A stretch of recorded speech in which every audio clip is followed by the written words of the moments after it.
Hello, so today I am talking about one of my recent reads. This is Minka Kelly, Tell Me Everything. Now, this book has been quite popular since its release back in May. And as I was reading it, I listened to it on audio, and Minka Kelly narrates it herself.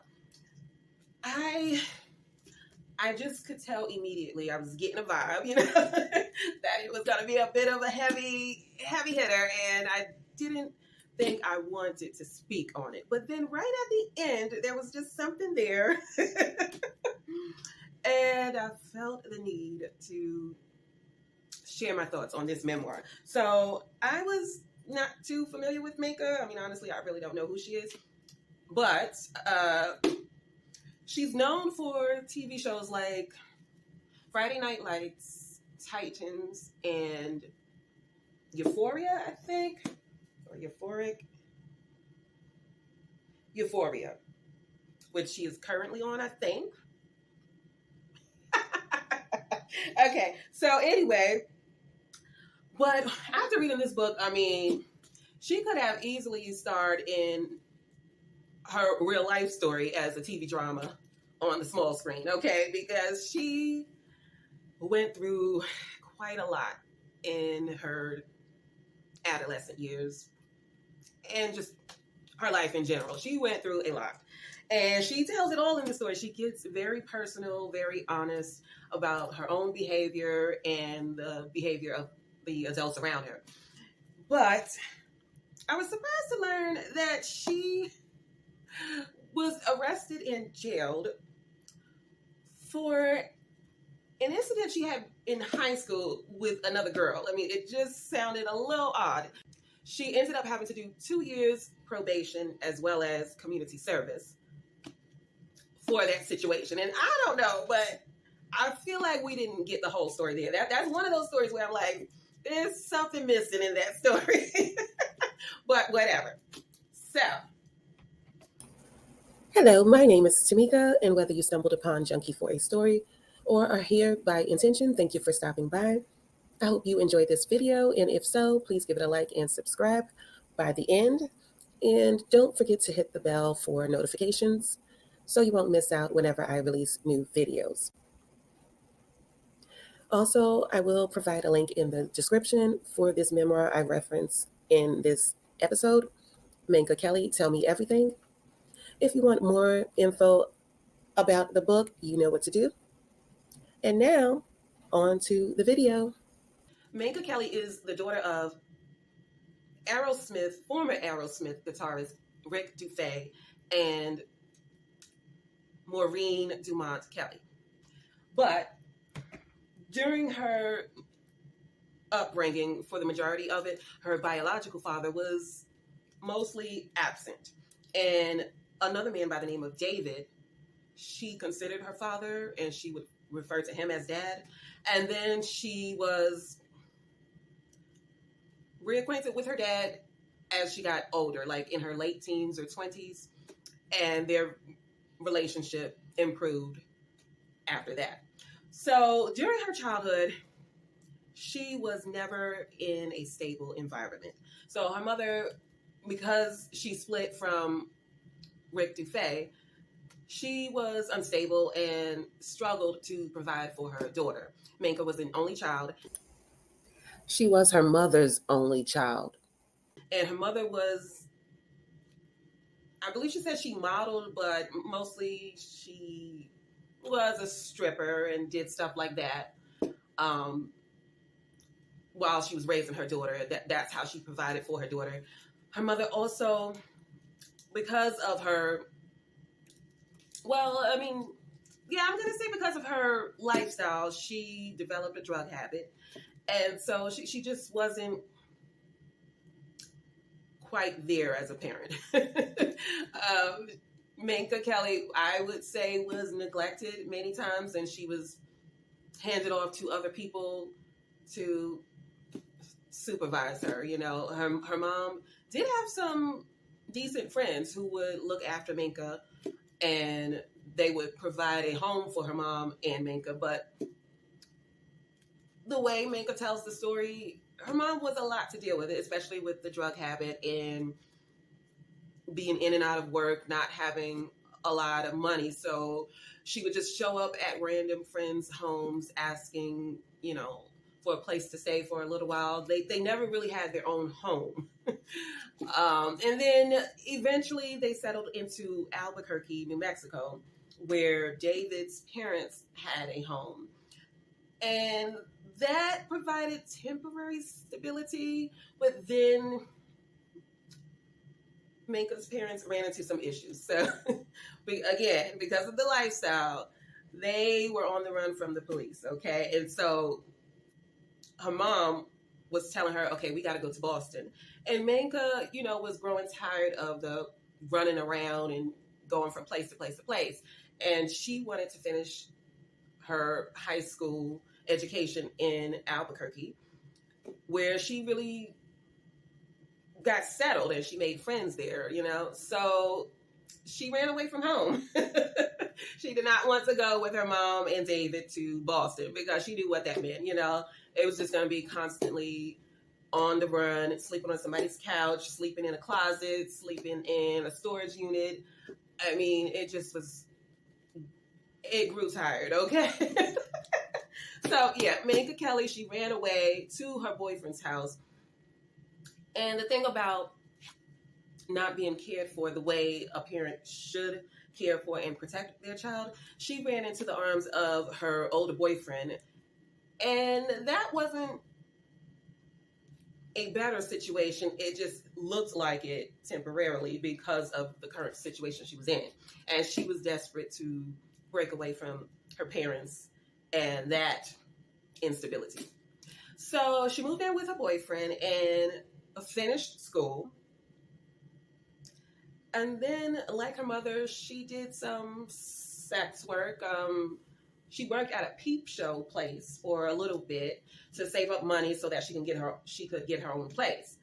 And then after that, she quit that job and she got herself an apartment and she was living like a normal young adult, okay? Which, I mean, it's quite commendable considering how she was raised. When you read her story, I mean, it sounds like she never lived in a real home until around like 17 or something, when she was staying at her boyfriend's parents' home. But before that, I mean, it was just couches, closets. She even told a story about how her aunt got mad at her because she didn't have table manners, and she, I guess, wanted to get a serving of some peas. And she used her spoon instead of the communal spoon, the serving spoon, to get herself some peas. So when she did that, the aunt got so mad at her and she forced her to eat the entire bowl of peas, which was very much over the top. And being that she was, I believe that was her maternal aunt. So she should have known, given the situation that the child was in. She didn't have table manners, but I mean, did she even have a table to eat dinner on? I mean, it did sound like she ate dinner at a dinner table, okay? She was sleeping on floors and they didn't even have furniture. So where would she get those manners from? I mean, that was just way too harsh. But anyway, so then in her 20s, it sounds like, or maybe her 30s. Well, before I even get to that, so she then broke away from her mom, who was her only constant parent in her life. But she moved to California and she stayed with her biological father for a couple of months. And then he basically told her, look, you got to find your way, okay? We need our house back. And I told you just a month, okay? So, yeah, he wanted her out. So, she found her way. She got a job. She was working 2 jobs. She went to school to be a scrub technician. And she was real proud of that. It was nice to see her get on her feet on her own, considering what all she went through. Because most people who have lived that kind of life because they don't have those examples, they tend to just fall into the same patterns as their parents. So for her to have gone through what she went through in her childhood and then to go on to be a responsible, mature, employed adult, she should be so proud of herself. But anyway, then she started modeling and doing music videos and commercials and just getting, that kind of work. And eventually she got cast in Friday Night Lights. Now, again, I don't know anything about Friday Night Lights, but she mentioned a romance she had with another cast member. And everyone warned her, that's not a good idea. But, when you're young, you got to learn those lessons on your own. So anyway, she talks about her boyfriends, her ex-boyfriends. And then at some point, she realized the effects of being the daughter of an unstable woman with a drug habit. She knew because of her other relationships, whether it be romantic or friendships, she just knew she had some issues that she needed to address through therapy. So she started seeing a therapist, and this is towards the end of the book. I'm listening on audio, and she said that the therapist, now she doesn't name the therapist, but she said the therapist told her her mother didn't love her. Now, I'm no therapist, but I just feel like it's not their place to make such a declaration like that. Because, from how she tells her childhood story, Minka Kelly, she lived a hard life. But I wouldn't say her mother didn't love her. Her mother, first of all, her mother lost her mother before Minka was born. So, and then it sounds like her dad wasn't much in her life either. So her mother was on her own. And then she had a drug problem, so not to make excuses, but I think you got to understand someone's situation in order to understand their behavior, And so I wouldn't say she just didn't love her daughter. I would say this is who she is as a person, and she's probably doing the best with the tools she had. But I would never say something like that. Now, if she up and abandoned her daughter, I might think that, but I would never just say to someone whose mother did raise them, because she was raising her daughter. Now, albeit it wasn't great, but it's not like she just left her daughter and, she was the only one who was constant in Minka's life.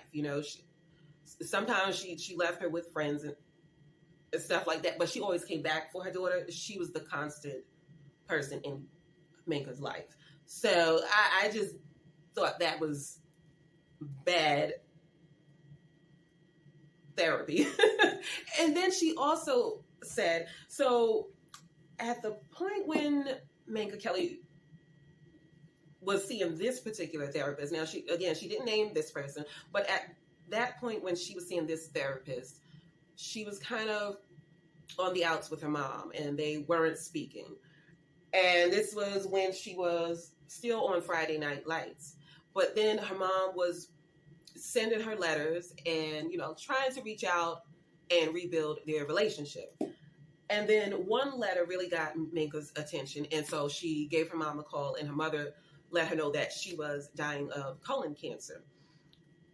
And it was during this time that same therapist told Minka that she needs to have a conversation with her mom and tell her what a bad mom she was and yada, yada, yada. Now, I'm listening to this the whole time like, oh my gosh, this does not sound like good advice at all. And that's what I'm thinking as I'm listening to the story. And so Minka, she actually has this conversation with her mother, but her mother, again, she's dying of cancer. So she's extremely frail and weak, and just, I don't think it, just judging from how Minka Kelly tells the story, her mom did not seem mentally or physically able to have this conversation. And her mom just, Minka Kelly said she told her that she was a bad mom, and she was just, it came across as relentless. And her mom just broke down. But again, I was just like, that is not good advice. I don't know. I mean, I get you want to have closure maybe or whatever, but just considering the state that your mom was in at that time, I just was like, that was not a good idea, you know. And then Minka, she even said herself that she realized that was not the best move at that time. And so she, and I think she even got trauma from just, I mean, she even said something about how whenever that situation comes to mind, it still evokes such emotions. I don't know who this therapist is, and I don't know if other therapists are recommending stuff like this. But yeah, I would stay far away from people who give that kind of advice. That's just me. I should point out, I'm not sure if Minka Kelly mentioned it in the memoir or not, but I don't know if the therapist was aware of Minka Kelly's mother's cancer. So I don't know if that information was given to the therapist before they advised Kelly to have this conversation with her mother, just to be fair.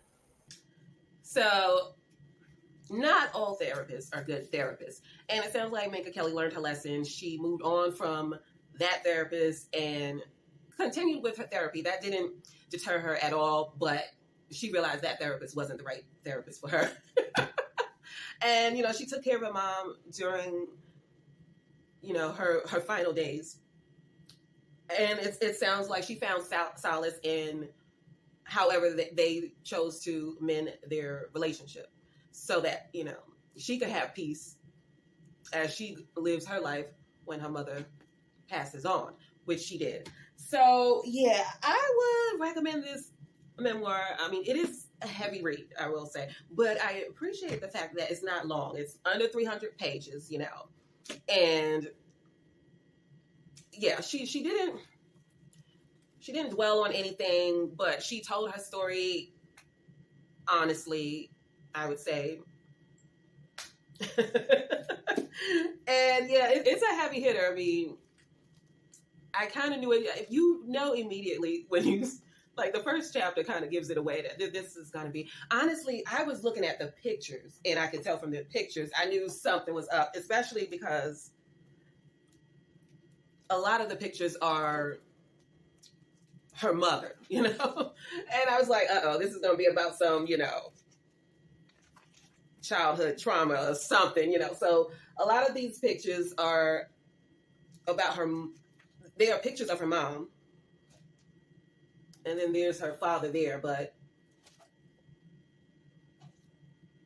yeah. So I kind of knew from the pictures that something was up. The fact that she wrote a memoir and she didn't have a lot of pictures about, a lot of pictures of herself. It just, I was a little bit perplexed by that. So I knew something was up. And then as the story progressed, I was like, oh, she's got mommy issues. Yeah. But anyway, I'm going to get out of here. So I would recommend this. I think it's a great read. She is so raw in this memoir, and it's probably a great way to have a discussion about therapy if anyone is considering it. I would say, yeah, you know, you can segue into that conversation through this book right here. Because it starts off as this is why I need therapy, and then I went to therapy, and then you can't trust all therapists. But I'm glad she didn't stop when that bad therapist gave her the bad advice. I'm glad she still worked on herself and didn't conclude that all therapists are like this, and, you know, yeah, anyway, hopefully you like this video. And if so, give it a like, comment, subscribe if you choose.